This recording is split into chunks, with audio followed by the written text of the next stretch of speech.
had the great fortune of getting my PhD at the University of Virginia under a brilliant scientist by the name of Erwin Koenigsberg, and he was one of the first people to clone stem cells. So I actually was doing stem cell cultures in 1967, so that's 40 years ago. Well, people think, oh, stem cells are this brand new thing. It's like, no, stem cells have been around for a long time, except a very exclusive club studying them. And the beautiful part about my stem cell research was, as I started to do this and I was cloning genetically identical cells, I started to realize that if I would take these genetically identical cells and put them into separate petri dishes and then change the environment in those dishes, that in one dish they will form muscle, in another dish they'll form bone, and yet in a third dish they would form fat by changing the conditions. You stop for a second and realize, well, wait, they were all genetically identical.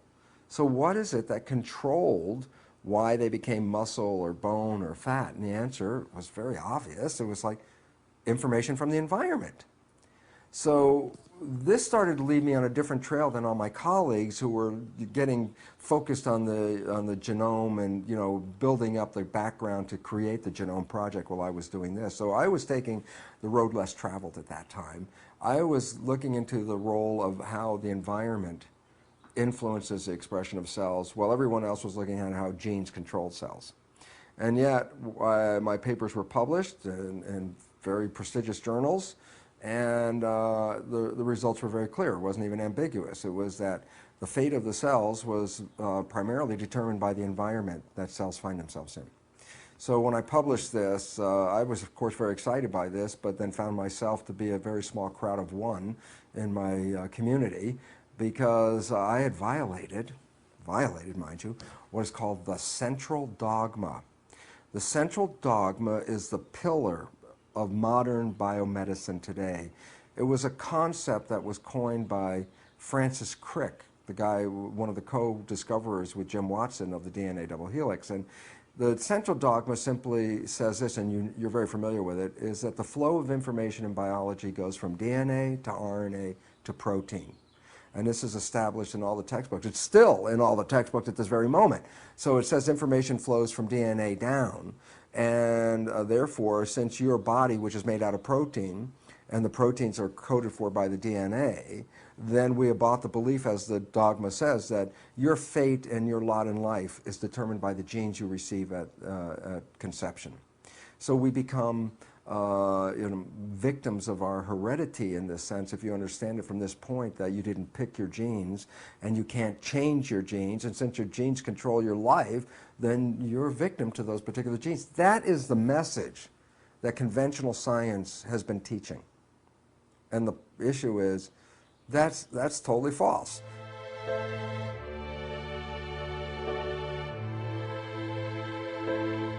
So as you understand the terms quantum physics and quantum mechanics, or Newtonian physics and Newtonian mechanics, what you see is that physics and mechanics are synonyms. So physics really means the mechanisms by which the universe operates. And the new physics, quantum physics, was something that I really wasn't into, nor were any of my colleagues in the medical school. We were all trained in Newtonian physics. And the difference between the two is very profound. Newtonian physics said, the world that we live in, the universe we live in, is a machine made out of mechanical parts. If you want to understand how it works, take it apart, study the pieces, change the operation. That's the basis of medicine. We look at a human body, it's a machine made out of physical parts. When it's not working right, change the parts by buying chemicals and drugs. And that's the way that conventional medicine operates. When I started to read the quantum physics, I realized, oh my goodness, the whole foundation of the universe is not based on a mechanical, physical universe. It's based on the invisible energy called the field. So let's say if I hold a magnet right here in front of you, and you can see the magnet, but what you can't see is the invisible magnetic field. And so what it says is, well, we are physical things in our world, like physical bodies. We're immersed in fields, electromagnetic fields, magnetic fields itself, all kinds of fields like telephone, cell phone fields, television fields, radio fields, whole ranges. What is the difference between the Newtonian physics and quantum physics is this. Newtonian physics focus on the particles. quantum physics says, you want to understand why the particles take this shape? Then you have to understand the field. It's the field that controls biology. It's the invisible forces. There's a great quote by Albert Einstein, and it's simple. It goes, the field is the sole governing agency of the particle. In other words, in the world of invisible things, fields, and particles, matter, it's the field that gives shape to the matter. And this is the basis of quantum physics. This becomes relevant. It says, okay, here's the physical particles of my body. Why are they in a healthy state, or why could they be in a sick state? That's the physical expression. And the answer is, well, to understand that, don't look at the body. You have to understand the invisible forces in the field. And it's fun, because if you think about it, of course, when you were young, at some point you must have had like iron filings and sprinkled it around a magnet, and all of a sudden you saw the iron filings form that pattern of the magnetic field. Well, quantum physics would look at this pattern and try to explain how come all the iron filings fell in this pattern without recognizing that the field exists. In other words, can you explain why the iron filings have this shape if you don't recognize the magnetic field? And the answer is absolutely not. What's the nature of it? The body and its cells are like iron filings. Medicine is trying to understand the nature of the body by looking at the iron filings. And quantum physics says, if you don't understand that invisible field, you can't understand what's happening in the body. And then you say, well, what does this field constitute? Well, it's what is called the matrix, which is an interesting word because Max Planck, one of the founders of quantum physics, talked about this invisible shaping field and gave it the name the matrix. And that, of course, has been used in the movie. And in fact, people have talked about this matrix. Some people refer to it as the divine matrix. My friend Greg Braden, who wrote a book about that, meaning not only is this the invisible field, the energy field, but it's equivalent to many people what is God and spirit. Okay? So invisible forces, whether you use the physics context and talk about invisible forces as fields, or you use the spiritual context that says the invisible forces are spirit, the spirit and the field at least represent the same thing in modern science. So science is bringing the spiritual concept of invisible forces into play into the physical world that was left out by Newtonian physics.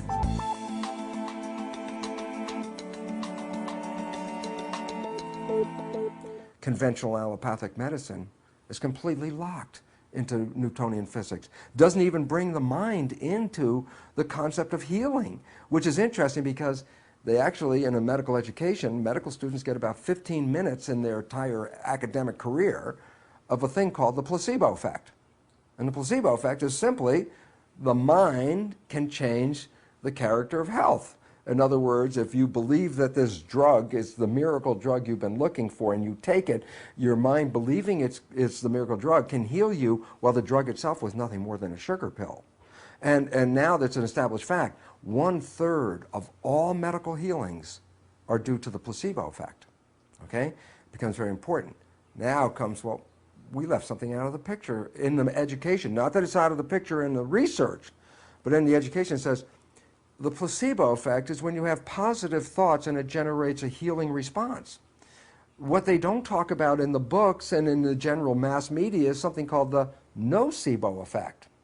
The nocebo effect is the same as the placebo effect, except the thoughts are of a negative nature. And what's the point? It's thoughts that are powerful, whether they're positive or negative.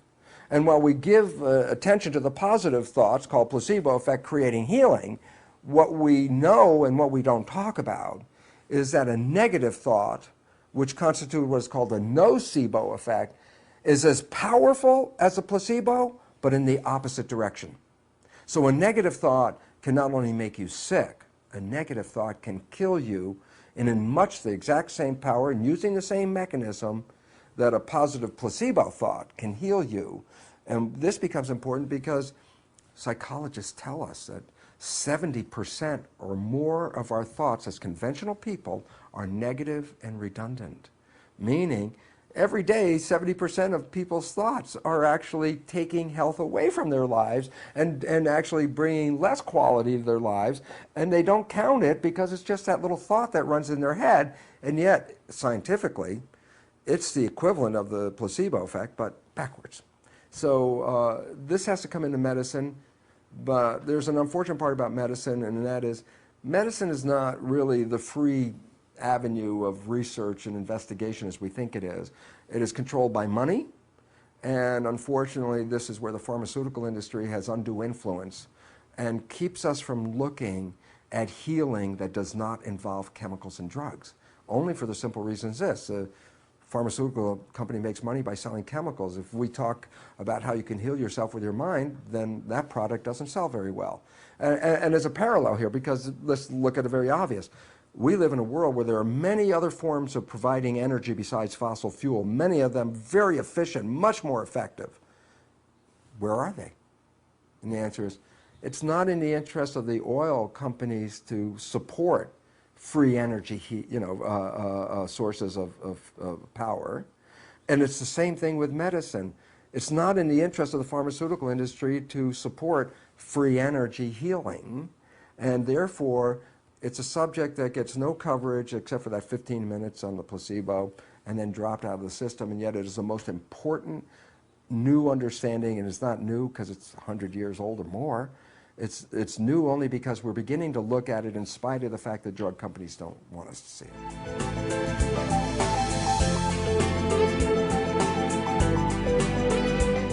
The problem with the concept of power, the power of positive thinking, is people just think, oh, well, if I just have positive thoughts, then my life should be affected. And this is why positive thinking has a real bad rap in the public.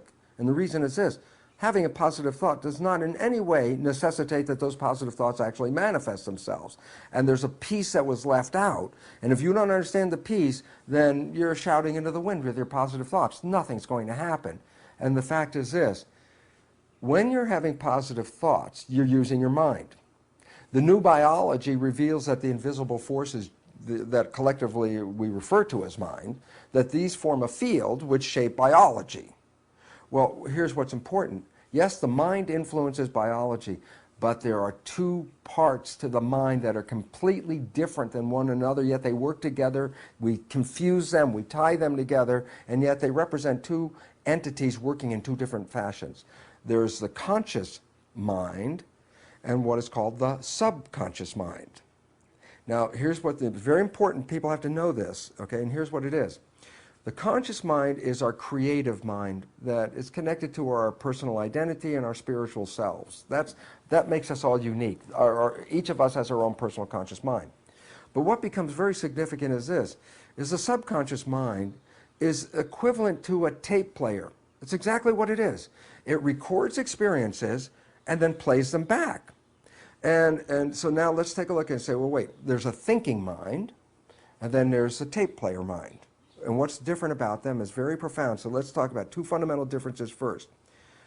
The tape player, the subconscious mind, as an information processor, as the equivalent of a computer, is 1,000,000 times more powerful an information processor than is the conscious mind. So when you look at the power between the conscious and subconscious is 1,000,000 times more powerful. Number two, on a day-by-day basis, the subconscious mind runs our biology about 95 to 99% of the time. So while you're having all these wonderful thoughts, that's not the conscious mind's not running the show. It's a subconscious mind. Then comes the issue is, well, the subconscious mind got programs in it. Yes.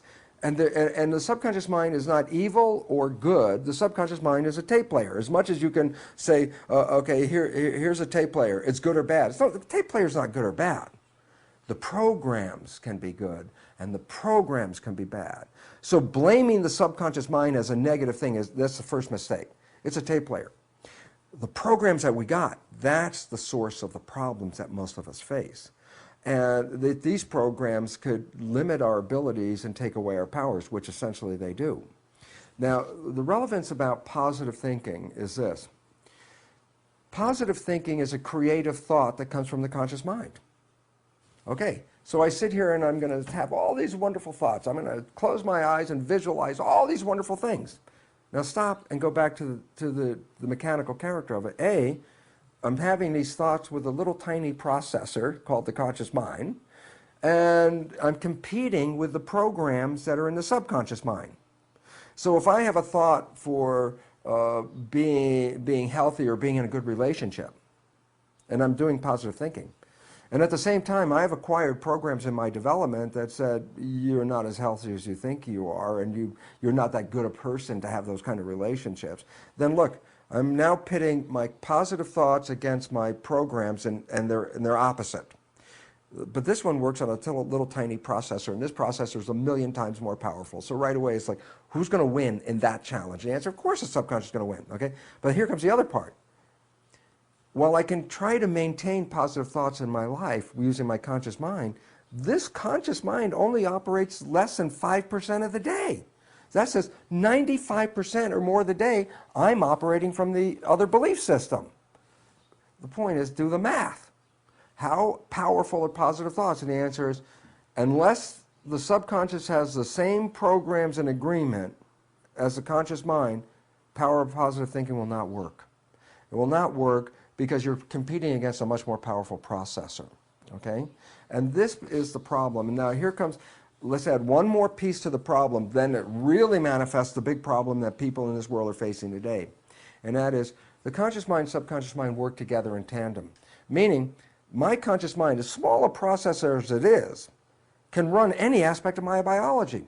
I can run anything. I could run my heartbeat right now for you. I can speed up and slow down my heartbeat. I can change my body temperature with my conscious mind. We used to think those were involuntary, that the body had a part of the brain that ran all the things and your conscious mind only ran things like your muscles. That's not true. We now know that people who are very conscious can control every function in their body. But here's the problem. The conscious mind is a very small processor. The subconscious mind is 1,000,000 times more powerful. You have to take care of your breathing, your heartbeat, your digestion, all your functions, your immune system, your respiration, your digestion, excretion. Your conscious mind can't focus on all that. So the nature of it is the function of the subconscious to carry out all the details and can carry out every one of the details. We could be essentially unconscious, which most people are, and our lives look exactly the same. Why? Because once you learn how to get dressed, you know how to get dressed. Once you know how to drive a car, you don't have to be conscious how to drive a car. You already got the program. So everything that we learn in our subconscious mind becomes automatic behavior, meaning it frees up the consciousness. So the consciousness doesn't have to be dealing with all the tasks. Well, when you free up the consciousness, then you have time for creative thinking. But here's the issue, and this is the catch. When the consciousness is not focusing on some job or some task, and let's say it's on a daydream mode, it's thinking about your vacation next week. You're going on vacation and you're thinking about the plans of your vacation in your conscious mind. Well, if your conscious mind is thinking about the vacation, who's running the day-to-day, moment-to-moment life? The answer is the subconscious. But now here's the catch. Does the conscious mind observe the behavior as it automatically plays from the subconscious mind? And I go back and say, well, where was your mind? It was thinking about the future. Well, if it's thinking about the future, then it wasn't paying attention, right? And the answer is, aha. The nature of the trade-off is the subconscious mind can run everything when the conscious mind is busy. If the conscious mind is busy, that's not paying attention. And so when it's not paying attention, it does not see the programs that are playing in the subconscious mind. So to give you like an amusing anecdote about it, is you know somebody and you know their parent, and you realize that this person and their parent pretty much have the same behavior. And so you, in enthusiasm, you burst on the scene and you say, you know, Mary, you're just like your mom. As soon as you say that to Mary, back away from Mary. Why? Because she's not going to take this in welcoming news for her. She's going to say, like, how can you say that? To her, she's not like her mom at all. And the issue is interesting. It's like the joke is everybody else can see that Mary's like her mom, but Mary can't. Why not? And the answer is because when she's playing the programs which she got from her mother, which are in her subconscious, she's playing them because she's not paying attention. And so when they play, she doesn't see them. So she's surprised when people say that she behaves like her mom, even though that's what her life is all about. Now, the conclusion of why all this dialogue and why was it all important, the answer is this. That we do not see the subconscious when it plays. The subconscious has programs in it that we primarily got from other people in our development. And the significance about that is that if we are operating from this subconscious mind and not seeing it, then we're also not seeing that we're playing programs that may not be in any way supporting who we are and what we want. The programs, those are in the conscious mind. So the idea is, When life doesn't work, when you don't find that relationship that your positive thinking was looking for, when you don't get that health that you were looking for because your positive thinking was asking for it, we have a tendency, therefore, to blame the outside world because, as far as I know, my intention was for all these wonderful things. And when I don't get it, it can't be me because I have all these wonderful positive intentions. What we didn't see was, while we were having those positive intentions, using our conscious mind for those positive intentions, the subconscious was running the show. And we didn't see that we generally sabotage and destroy or limit our own lives with behaviors that are not supporting us. And why this is important is because then we all generally cop the attitude that there are forces outside of me that control my life, and I am a victim of this world, and I can't do anything about it as a victim. And as soon as you buy that, you are a victim. And the only problem was, it was your own subconscious programming that led to the life that you have. And that if you can understand that, and then try to work with it, then you can change your subconscious programming and change your life. Now comes a problem.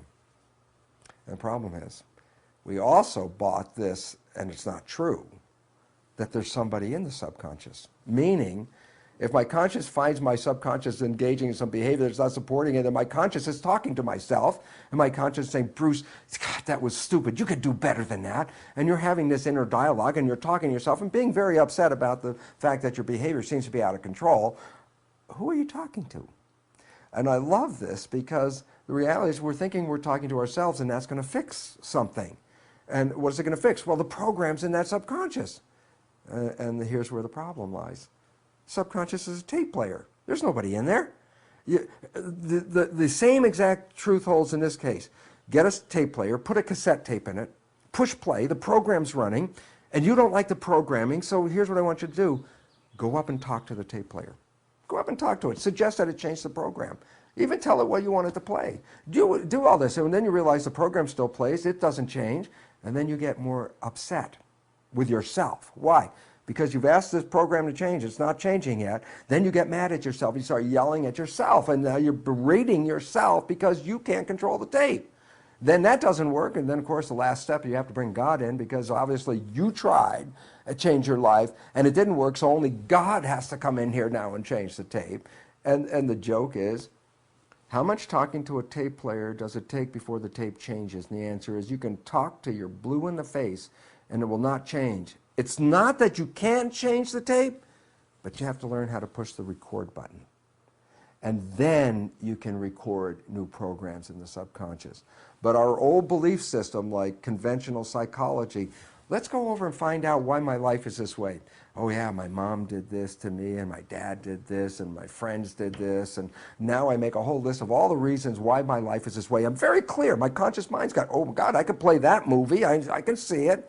And the question is, now that you're aware, did it change the tape player? And the answer is no. And that's why people get so upset. They go through all of this psychology, counseling and stuff. They know all the reasons. They still have the same life. So the issue is, you want to make change? Then you have to learn how to engage the tape player in a record mode and not just talk to it.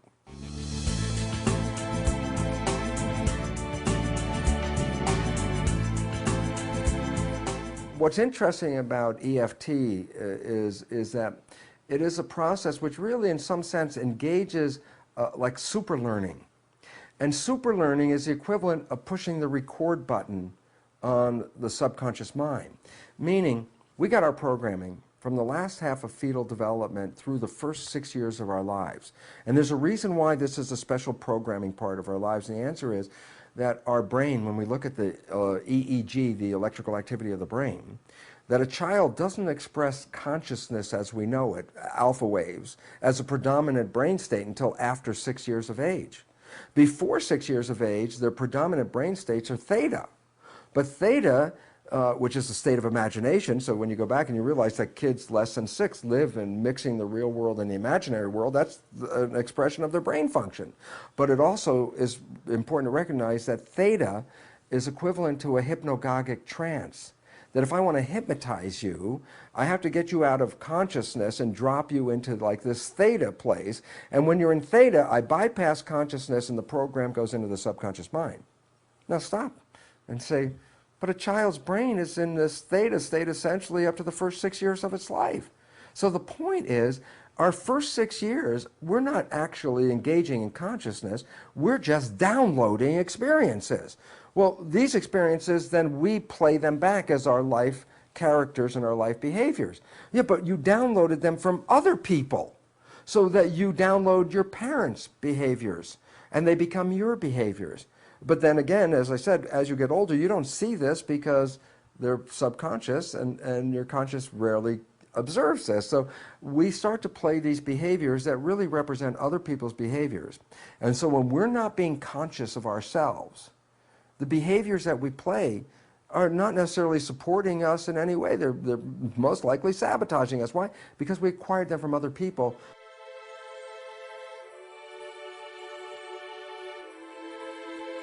So what do we acquire in our development is that we're just average people, that we have no extraordinary powers, that even healing isn't one of our powers, because when we were in that 0 to 6 year period, every time we got sick, we were told we had to go to the doctor to get healed. That's an experiential program. So what does my subconscious mind learn from this experience? Every time I'm sick, I have to go to the doctor. Why? Apparently it's a step before you get healed. So we build that into the program, and then, which is interesting, is that we have an innate ability to heal ourselves. That's what the placebo effect is all about. But when we put in a program that says, I have to go to the doctor before I get healed, then what you do is actually stall your own ability to heal yourself until you go to the doctor. And the joke, many people get well on the way to the doctor without having any treatment. And the reason is, they already had the ability to get well, but the program step said, until you do this next step, then the healing doesn't start. So we deprogram our ability to heal ourselves.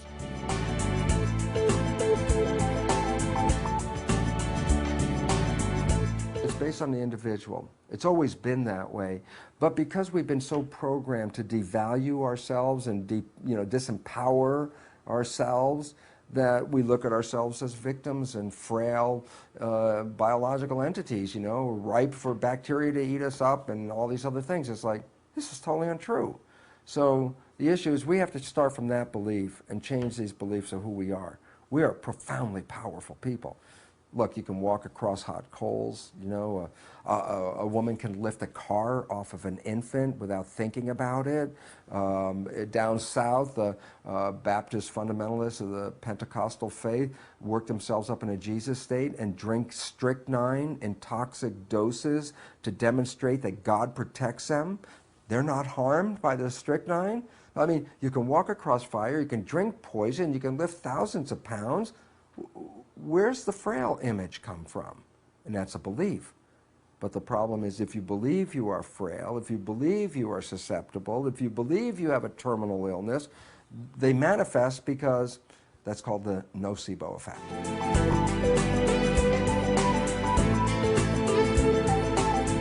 I see people change their lives all the time. And then my conventional scientists go, oh, that's like, frou-frou stuff. And it's like, no, it's real. These people have changed their lives. And then because there's no connection of how that can happen in their allopathic thinking, they're not left with an ability to think of anything other than, well, that just can't be. Because they've made a very narrow limit on their belief system. And they're not versed in quantum physics. That I already know, because I was there. And until you know that, then you're not operating on scientific principles. So I'll just tell you right now, conventional allopathic medicine is not really scientific in that it does not recognize fully the influence of the invisible energy fields in shaping matter. They do not fully own quantum mechanics as relevant to biology. And this is creating a big disconnect between real life and the science that they study.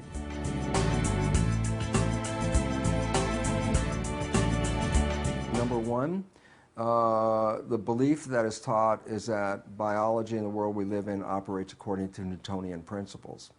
Unfortunate part about that is quantum mechanics 100 years ago said that's obviously not true, and physicists know this is not true, and yet medicine doesn't buy into it because it still focuses on the material reality and lets go of the invisible shaping fields that quantum physics emphasizes as primary. Okay, so we have to change that belief system. We have to get people to recognize that the field and the thoughts and all these other things are as important as anything else in shaping the matter we live in. Number two, the belief which I blew away years ago, but it's still being taught in school, is the concept that genes control life.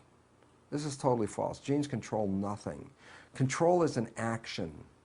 A gene is a blueprint. It's a physically, literally a string with blueprint data on it. Why is that relevant? It's interesting. Go to an architect's office, and the architect's working on a blueprint, and then lean over the architect's shoulder and say, is that blueprint on or off? And he looks at you, the blueprint's not on or off, it's a blueprint. Yeah, but we talk about genes being on and off, like genes are turning on and genes are turning off. And the question is, but genes are blueprints.